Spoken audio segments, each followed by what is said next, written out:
Yo, what is up, guys? Episode 91 of Mad Rambles today. Different little location today. Got my little cat right here today. I think today's video, I'm not sure what it's about. It's a bit late today because I've been busy and I wasn't really sure what topic I should hit home because I feel like I've covered a lot of main topics, a lot of effective topics. So more now, it's more just going into details, going into the nitty gritties of different topics and whatnot. But I think I had an idea of talking a bit more about love. So I think the title of today's episode will be love.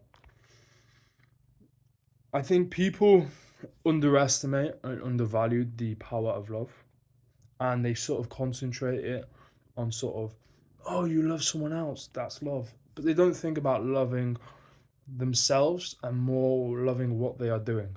And I think love and respect are very similar things. I don't think you can respect someone. So I don't think you can love someone without respecting them. I think they come sort of hand in hand, and they're exceptionally important things, especially when we're trying to be better people, especially when we're trying to grow, go through sort of self development, be the best person we can be. Love is one of the most crucial things. You have to love yourself to be successful. You see people like Andrew Tate, he scrutinizes himself, he pushes himself, he wants himself to be better. That's because he loves himself, right? He has to. Of course he does. He talks about, I heard an interview about what emotion does he feel when he doesn't feel happy. He feels pride. He feels prideful. To feel prideful is to feel love of yourself. Love what you are doing, why you are doing it, where you're going, where you're at. That is pride. That is love.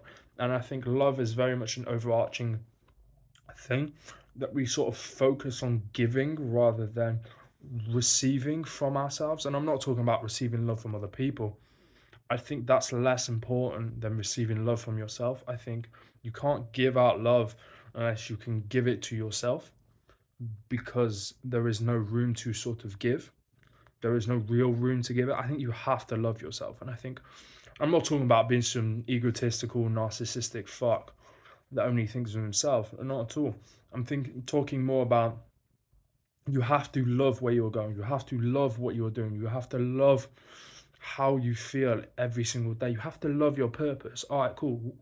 What do you do when you get up? All right, the things you do defined by how much you love yourself. If you sit here, get up, wank, smoke a joint, eat McDonald's, you don't fucking love yourself. You don't. You can't convince me that you love yourself. You just fucking don't. But if you get up and go, you know what, I don't want to do this, don't want to do that, don't want to do this, don't want to do that, but I do it anyway. Why? Because it's good for me. You do it because you love yourself. You do it because you love yourself, and you love yourself enough to sacrifice your instant happiness for that delayed gratification.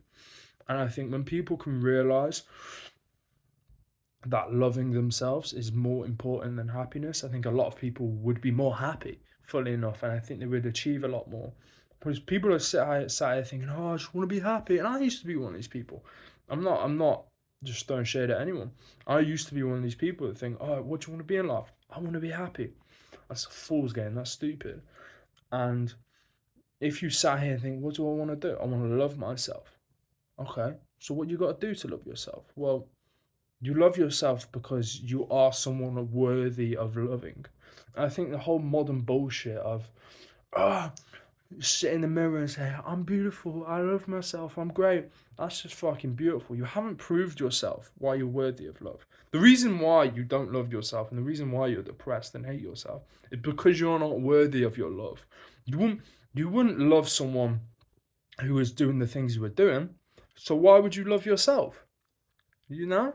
If you saw someone, they were a liar, they were weak, they were a cheater, they were shit, they did all these bad habits, they hated themselves, they abused their body, physically harmed their body, which is what doing a lot of those things I mentioned earlier is, you wouldn't love them. No one would. So why do you think you'd love yourself if you did? Of course you wouldn't. So cultivate a relationship with love within yourself and actually prove to yourself you're worthy of love. Again, respect and love come hand in hand. You have to prove yourself you're worthy of respect and prove yourself you're worthy of your love. That way you will be able to love yourself, and that way you'll be able to give love, and that way you will feel abundance, because that is what love is. Been good, cool. I've been Keenan. Peace.